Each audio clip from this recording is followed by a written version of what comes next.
سے درست نہیں ہوگا۔ کسی نے سوال کیا لاک ڈاؤن کے بعد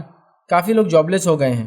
اور کئی لوگوں کے بزنسز بند ہو گئے ہیں، آلریڈی قرض کا بوجھ اور سورس آف انکم بند، امپلائمنٹ کیسے جنریٹ کرے، روزگار کیسے ملے، کچھ سجیشن دیجیے۔ دیکھیے لاک ڈاؤن کی وجہ سے میں جانتا ہوں بہت نقصان ہوا، اور ایک اندازے کے مطابق جو ابھی بتایا جا رہا ہے، جو اسٹیمیٹ ہے وہ یہ ہے کہ یہ بیماری 1 سال یا اس سے زائد چلیں گی جو لگایا گیا تھا، اور اس کے بعد جو نقصان ہوگا جو لوگوں کو جاب کے اعتبار سے وہ یہ تھا کہ تقریباً 0.5 بلین ٹو 1 بلین لوگ، مطلب 50 کروڑ سے لے کر 100 کروڑ تک لوگوں کی جاب چلے جائیں گی، اور لوگ بلو پاورٹی لائن آ جائیں گے، مطلب بی پی ایل کے نیچے اتر جائیں گے، جو آج بی پی ایل سے اوپر چلتے پاورٹی لائن سے اوپر زندگیاں گزار رہے اپنے اپنے ممالک میں، چونکہ ہر ملک کی پاورٹی لائن الگ ہوتی ہے، یاد رکھیے، ٹھیک ہے۔ تو اس کے مطابق 1 بلین لوگ، تو ہم لوگ ظاہر سی بات ہے ایک اندازہ اگر لگائیں موٹا موٹا، تو اگر 8 بلین اگر دنیا کی آبادی ہم مان لے تو اس میں سے 1 بلین آبادی چلے جائے، مطلب دنیا کا 10% سے زیادہ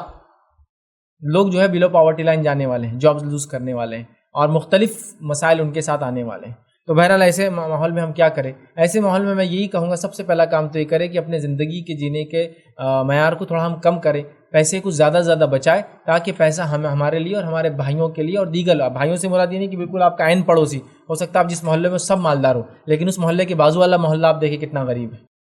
ہے نا، وہاں اگر لوگ جاب پہ نہیں ہوں گے تو کتنے مسائل آپ کے محلے کو بھی ہونے والے، چوری چکاری اور دیگر کرائمز کے نتیجے میں۔ تو لہٰذا ہمارے لیے بہت ضروری ہے، کیونکہ ہمارا ایک جو آج کا سماج ہے یہ ہائیلی اکنامیکل امبیلنس سماج ہے، مالدار تو اتنا مالدار کسی کو نہیں، غریب تو اتنا غریب کسی کو انتہا نہیں، تو لہٰذا اس کو بیلنس کرنے کے لیے ہم کو اپنے اخراجات کو کم کرنا ہوگا، روزگار پیدا کرنے کے ذرائع وہ کرنا ہوں گے، حکومتوں کو ٹیکسز کم کرنا ہوں گے، نئے روزگار حکومتوں کو پیدا کرنا ہوں گے، لوگوں کو کچھ کام کاج سے لگانا ہوگا، کم سیلری پہ سے لوگوں کو کام ہم کو دینا ہوگا، ہم لوگوں کو اپنے امپلائیز کو نکالنے کے بدلے کوشش یہ کرنا ہوگی، اگر مجبور ہے کمپنی کی 100 امپلائی ہے نہیں چل سکتی اس کے وجہ سے، تو کوشش یہ کرے کہ آدھوں نکالنے کی مجبوری ہے تو کوشش یہ کرے کہ ہم آپس میں بات کر کے مل جل کر تنخواہیں کم کر لیں سب، تاکہ وہ بھی کام کرتا ہے اور یہ بھی کام کرتا رہے، تو کچھ نہ کچھ سولوشنز کی طرف ہم کو بات کرنا ہوگی، یاد رکھیں۔ عربوں میں ایک طریقہ تھا، جب قحط ہوتا تو وہ لوگ کیا کرتے، اور اللہ کے رسول صلی اللہ علیہ وسلم نے کی روایت میں اس بات کو یاد بھی کیا تھا، اور اسی سے ایک سسٹم چلتا ہے پورے عرب ممالک میں، تکافل بولتے ہیں اس کو، تکافل وہاں کا انشورنس سسٹم ہے، یاد رکھیں۔ تو تکافل کیا سسٹم ہوتا تھا کہ عرب کیا کرتے تھے، جب سوکھا پڑ جاتا تھا تو اعلان کر دیا جاتا تھا کہ سب لوگ جو کچھ ان کے پاس کھانے پینے کا علاقے ایک جگہ جمع کر دیں، تو سارے لوگ مل کر جو کچھ کھانے پینے کی چیزیں ہوتی لا کر اپنے سمجھو باس یا بیت المال بولو، جو بھی وہ کھانے کا گھر وہ جو وہاں جمع کر دیتے، اور اس کے بعد ہوتا یہ تھا کہ پھر ایک ذمہ دار ٹیم جو ہے سب کو سپلائی کرتی تھی کھانا، تاکہ اس بھوکمری کے عالم میں سب کھاتے رہے، کیونکہ دیکھو کچھ لوگوں کے پاس زیادہ ہے، کچھ لوگوں کے پاس کچھ بھی نہیں ہے، جب سب لوگ لا کے جمع کر دے رہے تو کیا ہو رہا ہے، سب کو مل رہا ہے، اور پورا قبیلہ زندہ ہوتا تھا پورے اس قحط سالی میں، پھر قحط سالی گزر جاتی، پھر لوگ اپنی اپنی زندگی گزارنا چالو کر دیتے، اور اسی بیسس پہ پورے گلف کنٹریز کے اندر انشورنس چلتا ہے۔ تکافل میں وہ کیا کرتے ہیں سسٹم کے اندر، لوگوں سے پیسے ان کے تنخواہوں سے کاٹے جاتے ہیں ہر مہینے۔ مثال کے طور پر سمجھ لیجیے ایک ملک کی آبادی 1 کروڑ ہے، اور 1 کروڑ آبادی کے تکافل کا سسٹم یہ ہے کہ ہر آدمی اپنے تنخواہ میں سے 10 ریال ہر مہینے وہ تکافل کے اندر ڈراپ کر دیں گا، تو 1 کروڑ لوگ جب 10 روپے تکافل میں ڈراپ کرتے ہیں تو 10 کروڑ ریال جمع ہو جاتا ہے تکافل کے اندر اس مہینے، اور ہر مہینے تکافل کا سسٹم جمع ہوتا ہے، جس سے پھر گورنمنٹ بھی اپنا پیسہ لگانا شروع کرتی ہے، اس پیسے کو کبھی جمع کر کے لوگوں کی مدد کیا جاتا ہے، کبھی انویسٹ کیا جاتا ہے، انویسٹ کر کے اس کا جو پروفٹ آتا ہے وہ بھی اس سسٹم میں ڈال دیا جاتا ہے۔ نتیجہ یہ ہوتا ہے کہ جب بھی کوئی بیمار ہوتا ہے، جب بھی کوئی ایکسیڈنٹ ہوتا ہے، جب بھی کوئی مشکل آتی ہے، تو اس ملک کے شہری کو کچھ بھی نہیں کرنا پڑتا، گورنمنٹ پورا اس کا علاج بھی اسپانسر کرتی، سنا ہوگا نا آپ نے، سعودی عرب میں فری علاج ہوتا ہے عربوں کا،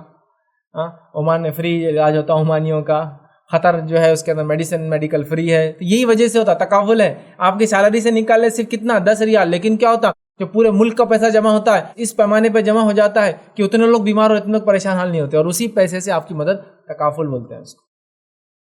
آپ کا میڈیکل انشورنس بھی ہے، وہ آپ کا پراپرٹی انشورنس بھی ہے، وہ آپ کا لائف انشورنس جیسا چلتا ہے، لیکن وہ جائز اور حلال طریقے سے ہو رہا ہے، سمجھ رہے آپ؟ اسی لیے آپ دیکھیں گے عرب ممالک میں کبھی گاڑی کا اگر ایکسیڈنٹ بھی ہو، ہمارے پاس اگر ایکسیڈنٹ تو دور کیا ہوتا ہے، خروج بھی لگ جائے تو کیا ہوتا ہے،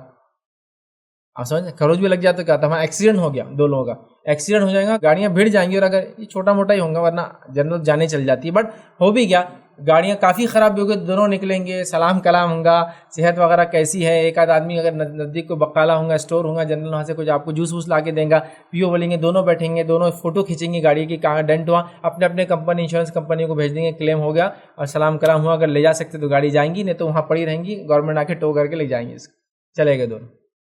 ہاں بس خروج بھی لگ جائے تو کیا ہوگا، گاڑی کی خروج سے زیادہ اس کے منہ پہ خروج دیں گا دوسرا آدمی، ہے نا۔ اس کو معلوم ہے گورنمنٹ سب بیئر کرنے والی ہے، کمپنی سب ٹیک کیئر کریں گی، ہمارا وہ تکافل میں سب کورڈ ہے، ہماری گاڑی، ہماری بیماریاں، ہماری ساری چیزیں، وہ جائیں گے آرام سے اپنے گھر. یہ ہوتا ہے، یاد رکھیے یہ ہوتا ہے. سودی نظام میں بھی یہ چیزیں لوگوں نے کی، لیکن وہ سودی نظام ہونے کی وجہ سے اللہ کی لعنت ہوئی اس پر. لیکن جب اس کو آپ اس طرح سے کریں گے تکافل وغیرہ کے بیسس سے بہت اچھا ہے. تو لہٰذا میں کہوں گا کہ ہم لوگوں کو اب ضرورت ہے کہ ہم لوگ نظر رکھیں ایسے لوگوں پر جن کی نوکریاں چلی گئی، ان کو کہیں لگا سکتے اپنی وسیلوں سے لگا لیں، اپنے انکم میں سے کوئی ایک حصہ ان کو دیتے رہے، صدقات کو تھوڑا ہاتھ کھول دے، بڑھا دیں، تاکہ زیادہ سے زیادہ صدقہ دیں گے ہم لوگوں کی زیادہ زیادہ مدد ہوں گی، لوگ اوپر آئیں گے. اور کچھ نہ کچھ کر کے اس حال سے ہم کو نکلنا ہے. اور جو دانشور قوم کے بڑے لوگ ہیں وہ اس کے لیے کوئی اسٹریٹجی، کوئی پلاننگ بنائیں. ظاہر سی بات ہے ہم جیسے لوگ تو خالی مقرر ہے، لیکن وہ لوگوں کے پاس زیادہ عقل سمجھ ہوتی ہے، وہ جانتے ہیں دنیا میں کیا چل رہا ہے. وہ کچھ ایسی پلاننگ کریں جس پلاننگ کے تحت انشاءاللہ عزیز ان لوگوں کی مدد ہو سکے جو بے روزگار ہو چکے ہیں، خاص طور سے اس پینڈیمک میں. اور ایک بار یہ وقت انشاءاللہ گزر جائیں گا تو حالات دھیرے دھیرے کر کے صحیح ہو ہی جائیں گے. تو بہرحال ہم کوشش کریں اور یہ سسٹم کو ہمیشہ اپنے سماج میں رکھیں تاکہ ہمارے سماج میں کوئی انسان جو ہے پریشان نہ ہو. نوکری کے لیے، مال کے لیے، پیسوں کے لیے، اور اس کے لیے یہ سسٹمز کو قائم کرنا بہت ضروری ہے. یاد رکھیے.